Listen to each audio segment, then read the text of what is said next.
Nous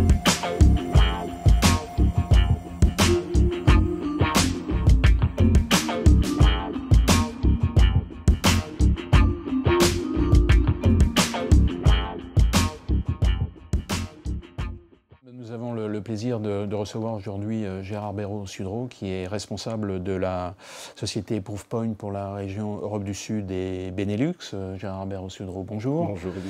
Alors, comme vous savez, dans le cadre de cet entretien hebdomadaire, la première question qu'on pose à notre invité, c'est quelle est l'actualité qui a retenu son attention, l'actualité de la semaine passée ou des semaines précédentes, liée à notre secteur ou de manière un peu plus large. Ça peut être, évidemment, il faut qu'il y ait un élément d'IT, mais qui peut couvrir une zone un peu plus vaste. Alors, ce sont les élections présidentielles, bien sûr, qui occupent mon esprit, et ceux d'ailleurs de nos concitoyens, puisque une personne sur deux en France craint les problèmes de cybercriminalité dans le cadre des élections présidentielles et législatives à venir. À juste titre, à votre avis? À juste titre, absolument. Je vais en dire deux mots.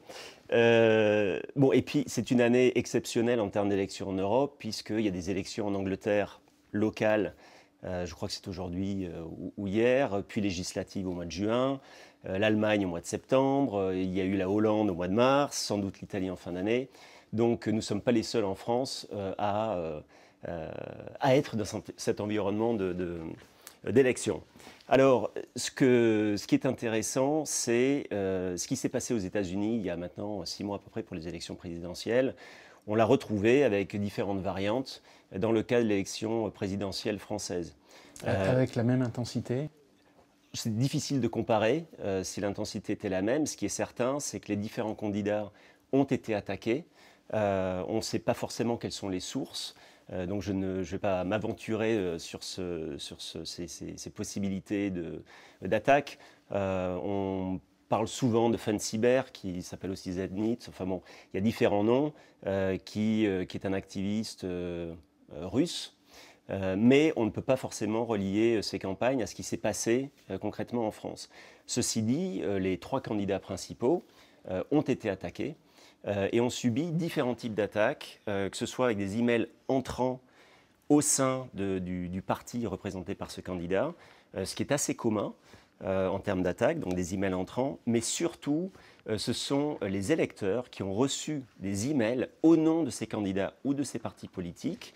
Donc c'est du spam politique, un peu, on va dire. Absolument, c'est du spam politique. Et d'ailleurs, Proofpoint a fait une étude sur ce sujet en France. Et on a regardé les spams, le nombre de spams qui contenaient le nom Le Pen ou Mélenchon ou Fillon, etc. Et donc, on a traqué ça sur une période de 3 mois, depuis de janvier à, je crois, fin mars. Et on a vu l'évolution, en quelque sorte, du nombre de spams. Et on peut s'aventurer, si l'on le souhaite, à corréler en fait ce nombre de spams avec l'intérêt que suscitent ces candidats auprès de la population. Est-ce que, vous disiez, on ne connaît pas encore très bien les sources, etc., mais est-ce qu'on enquête là-dessus ou est-ce que finalement un jour on va vraiment savoir, sauf que quand on va savoir, il va y avoir une nouvelle élection et il y aura d'autres sources à découvrir, je suppose, c'est un peu ça qui va se passer. Oui, bien sûr, enfin, c'est toujours cette chasse du chat et de la souris. FunCyber est revenu beaucoup dans les discussions, que ce soit aux États-Unis et aussi en France. D'ailleurs, je crois que un des partis politiques, en tout cas, a critiqué ouvertement la Russie. Peut-être avait-il des preuves que des hackers russes ou bien du gouvernement russe aient lancé des attaques auprès de ce candidat. Nous n'avons pas ces informations, on ne peut pas confirmer cela, mais les analystes qu'ont les sociétés de cybersécurité comme la nôtre savent en général d'où viennent les attaques. Par contre, ce qu'il est difficile de déterminer, c'est quel est le commanditaire de l'attaque. Voilà. Qui il y a derrière? Est-ce que c'est un gouvernement? Est-ce que c'est une mafia?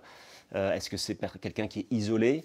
En fait, il y a toujours une sorte d'agent écran qui est commandité par quelqu'un. C'est souvent le cas, absolument. Donc il faut rester très prudent dans ce genre sur ce genre de sujet. Ouais. Alors on va parler un peu de Proofpoint. Donc vous avez été créé en 2002, donc ça fait un petit moment, vous n'êtes plus une start-up.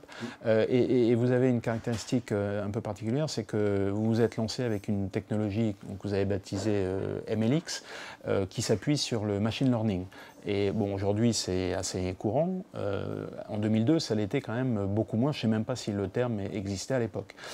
Est-ce que vous pourriez nous expliquer un peu, finalement, qu'est-ce que ça apporte et comment ça a évolué depuis? C'est-à-dire que je suppose que ce que vous aviez développé à l'époque a quand même pas mal changé en 15 ans.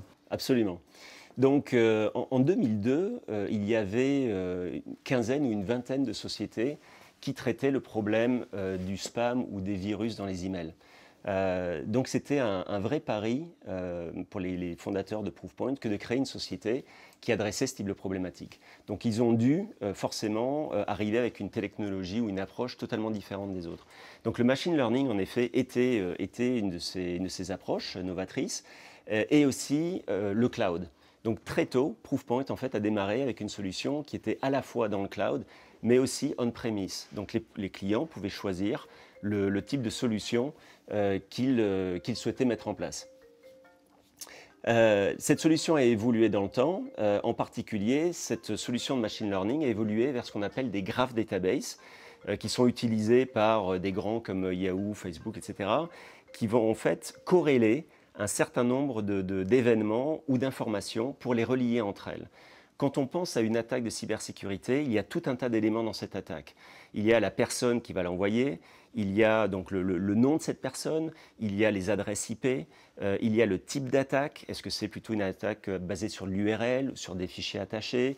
Il y a en fait tout un tas d'éléments. Et ce qui est important, c'est de relier ces éléments entre eux. De corréler tout ça. De les corréler. Donc, pour être proactif, et comme ces attaques changent tout le temps, en fait, ce que font les attaquants, ils vont changer un des éléments. Ils vont changer un key d'exploitation, ils vont changer une adresse IP, etc. Mais ils vont garder les autres éléments. Et donc, de ce fait, quand on va voir une attaque avec, par exemple, un type d'adresse IP que l'on reconnaît, on va le lier à d'autres éléments et on va considérer en effet que cette adresse IP est soit valide, soit malicieuse. Donc le machine learning et la graph database sont vraiment des éléments structurants de notre approche qui nous permet d'être très proactifs et d'arrêter en fait ces attaques qui changent sans arrêt. Alors, donc, 2002, 2012, introduction en bourse. Donc ça, c'est une étape majeure qui est arrivée un peu avant le moment où les gens avaient quelques réticences à entrer en bourse depuis quelques années. Ce qui fait que vous publiez vos résultats. On a beaucoup d'éléments. Ce qui est intéressant, c'est qu'entre 2012 et aujourd'hui, l'action a bondi, a été multipliée quasiment par 4. Ça, c'est le point positif. Le point moins positif, c'est que si on regarde les 5 dernières années, le chiffre d'affaires a été multiplié par 3 ou 4, c'est quand même très significatif. Les pertes ont suivi à peu près la même direction. Donc la question assez simple, sans rentrer dans le détail des résultats financiers, parce que ce n'est pas notre domaine, mais est-ce que cette situation est durable et comment vous voyez qu'elle va évoluer dans les 2-3 années qui viennent? Oui, alors en effet, la société a énormément grossi. L'année dernière, on a cru de 41%, le chiffre d'affaires a cru de 41%, au premier trimestre 43%. Donc c'est une croissance qui est très forte, avec 55 trimestres de croissance consécutive. Donc ça, c'est très important. Ce qui est très important aussi, c'est de continuer à investir pour protéger au mieux nos clients et surtout développer un portefeuille de solutions qui soit adapté au marché d'aujourd'hui. Donc on continue à investir plus de 20% de notre chiffre d'affaires en R&D, ça, on va continuer à le faire, c'est crucial. Et puis on va continuer aussi à racheter des sociétés pour enrichir le portefeuille. Oui, parce que vous avez été assez actif sur ce plan-là, en rachat de sociétés. Absolument, donc en particulier ces derniers mois, au mois de septembre et octobre, on a racheté 2 sociétés. Une société qui est la division Fraud Defense d'une société qui s'appelle Return Path. Je pourrais en parler un petit peu plus tard si vous le souhaitez. Et puis une autre société qui s'appelle Fire Layers, qui est spécialisée dans la protection du cloud Donc, comment accéder à des applications dans le cloud de manière sécurisée. Alors précisément, parce que vous avez cité un de vos clients, d'ailleurs vous n'avez pas répondu tout à fait à la question, c'est la question que vous posez, c'est les pertes qui sont très importantes, est-ce que ça c'est tenable très longtemps, et comment vous voyez les choses évoluer dans ce domaine, si je puis dire? Alors, je ne suis pas le financier de l'entreprise, donc c'est une question qui est difficile pour moi. Je pense qu'il vaut mieux s'adresser à la direction financière de Proofpoint. Ce qui est certain, c'est que les analystes ne sont pas fous s'ils valorisent la société comme ils le font. C'est-à-dire avec une croissance de valorisation, on est, suivant les jours, 5e ou 6e plus grosse valorisation dans le domaine de la sécurité. Oui. Donc, je pense que les analystes comprennent qu'on est dans un modèle de développement de parts de marché, de croissance forte. La cybersécurité est un marché énorme qui se développe beaucoup aujourd'hui. Malheureusement, on pourrait dire d'une certaine manière. Malheureusement, bien sûr, malheureusement. Et puis, nous avons un modèle qui est basé presque à 100% sur de la vente de logiciels. Et donc, c'est un modèle qui est répétitif. Quasiment 95% de nos clients renouvellent avec nous. Et donc, c'est un modèle qui est très pérenne d'un point de vue financier. Et alors, précisément, vos clients en France, on va parler un peu plus particulièrement de la France. Vos clients en France, c'est quoi? C'est les grandes entreprises? C'est le secteur public? C'est les PME? Comment ça fonctionne? Et votre mode de distribution, il est 100% en direct ou il y a aussi du partenariat? Très, très bonne question.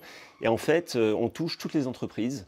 Que ce soit le secteur de l'automobile, donc on travaille avec une très grande société de l'automobile française, le domaine du luxe, on travaille avec 3 des plus grands leaders du luxe mondial. Donc vous ne donnez pas les noms en fait? Non, parce que ces sociétés n'aiment pas trop partager. Dans le domaine de la cybersécurité, ils n'aiment pas trop partager. En général, donc je suis prudent. Elles n'aiment pas trop et là c'est encore plus... Oui, elles préfèrent pas trop. Mais...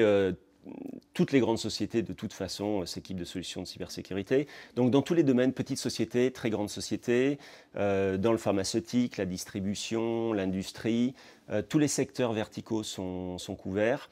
Je dirais qu'il y a une accélération du pipeline commercial, c'est-à-dire du nombre d'opportunités que l'on a en France actuellement dans le domaine du B2C. Donc des entreprises, par exemple les e-retailers, le domaine de la distribution, le domaine financier, les banques, les assurances, et pour une raison que j'évoquais plus tôt, qui est que leurs clients se font attaquer au nom de ces sociétés. Voilà. Et donc l'image de marque de la société est impactée, et ça les entreprises ne peuvent pas se le permettre. Et à ce titre, on a annoncé au RSA au mois de février aux États-Unis ce qu'on appelle le Digital Risk, donc un certain nombre d'offres autour de la protection de l'image de marque des entreprises, qui est un sujet clé aujourd'hui, en particulier dans le B2C. Si on se projette un peu dans les années à venir, comment vous voyez évoluer le marché de la sécurité en général et le vôtre plus particulièrement? Est-ce que finalement les progrès qu'on va réaliser vont venir, je ne sais pas moi, de la puissance de calcul qui est disponible, de le développement de nouveaux algorithmes, de technologies style intelligence artificielle que vous connaissez bien puisque vous y êtes dedans depuis le début, vous êtes tombé dans le chaudron, si je puis dire. Oui. Donc comment vous voyez parce que, et en plus, on le sait, hein, c'est une course permanente, vous l'avez dit tout à l'heure, entre le chat et la souris, gendarmes et voleurs. Oui. La question c'est, est-ce qu'à un moment donné, finalement, les gendarmes ont plus d'atouts que les voleurs ou inversement, pour des raisons X ou Y d'ailleurs. Est-ce que, comment vous voyez les choses évoluer dans les... Oui. Donc il y a plusieurs axes. Le premier, c'est qu'il faut considérer la sécurité de plusieurs angles. Donc il y a un principe d'organisation, donc il faut des gens et des gens compétents. Donc des analystes, en particulier en France, on a plusieurs analystes qui travaillent au sein de la société Proofpoint, mais qui sont basés en France. Et ce que je vois, c'est qu'il va y avoir une augmentation dans les sociétés de cybersécurité, mais aussi au sein des grandes entreprises, de compétences humaines autour de la cybersécurité, parce que les outils seuls ou les processus seuls ne vont pas suffire. Quand vous appelez des analystes, vous voulez dire quoi exactement? On les appelle analystes ou chercheurs, donc ce sont des gens qui vont scanner le dark web, qui vont étudier en fait les attaques, comprendre d'où elles viennent, qui sont les nouveaux hackers, comment ils travaillent, quelles sont les nouvelles attaques, pour pouvoir les détecter le plus tôt possible. Donc c'est intéressant, c'est nécessaire pour nous pour pouvoir bloquer les attaques le plus tôt possible. mais c'est aussi important pour les entreprises d'avoir ce type de compétences pour comprendre quels sont les types d'attaques qui arrivent vers elles. Qui est attaqué? Est-ce que c'est la direction financière? Est-ce que ce sont les grands patrons? Est-ce que c'est la direction de la R&D? Quels sont les types d'attaques? Est-ce que ce sont des attaques par des activistes ou ce sont des attaques par des sociétés qui veulent tout simplement envoyer des ransomware ou voilà, des crypto-lockers, etc. Donc il faut essayer de comprendre d'où viennent les attaques et pour mieux en fait les prévenir. Donc les ressources humaines pour moi sont critiques. Le deuxième point sont les outils, bien sûr, donc développer des outils toujours plus performants, le machine learning, graph database, etc. Ça évolue constamment, donc il est toujours important d'être au plus près des nouveaux outils disponibles dans le domaine de l'IT. Est-ce que là, au niveau des technologies, donc vous avez cité les bases de données de type graph et puis l'intelligence artificielle, est-ce qu'il y a des technologies dont on ne parle pas encore trop qui vont arriver et qui vont aussi permettre d'améliorer considérablement la chose, ou est-ce que c'est pas encore, on voit rien à l'horizon arriver? Alors il y en a, mais si on en parle peu, c'est aussi qu'on ne veut pas trop en parler non plus. Donc dans ce domaine, il faut toujours être à la pointe, je dirais, de la lance ou de la flèche. Donc il y a un certain nombre de choses qu'on partage peu dans le domaine de la R&D, mais il y a des nouvelles technologies qui arrivent certainement. Donc on aura l'occasion d'en parler. Certainement. Il y a un autre point que je voulais aborder pour répondre à votre question, c'est l'importance cruciale de se regrouper ou de faire partie d'alliances. C'est la question que j'allais vous poser, parce qu'on a reçu votre collègue de Palo Alto Networks et on lui avait posé la question, justement, au niveau de ces analyses et de la recherche, là, il y a une collaboration entre les différents acteurs. C'est-à-dire qu'en fait, vous avez parlé presque de chercheurs, donc on a des activités, je dirais, on partage les informations, et puis après, bon, à chaque société d'être la plus performante possible pour se démarquer des autres. Mais en tout cas, il y a vraiment cette collaboration, parce que la cybersécurité, c'est vraiment un problème mondial. Absolument. Qui concerne tout le monde. Enfin, je veux dire, vous avez des analystes en France, mais je veux dire, la France ou l'Italie ou les États-Unis, ça ne fait pas de différence. Donc, il y a cette collaboration entre les différents acteurs. Absolument, et elle est à différents niveaux. Ça peut être une collaboration pour échanger de l'intelligence sur ce qui se passe sur le marché.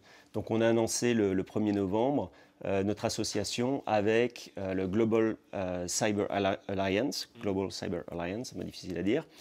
Donc là, c'est un partage d'informations sur ce qui se passe dans le monde.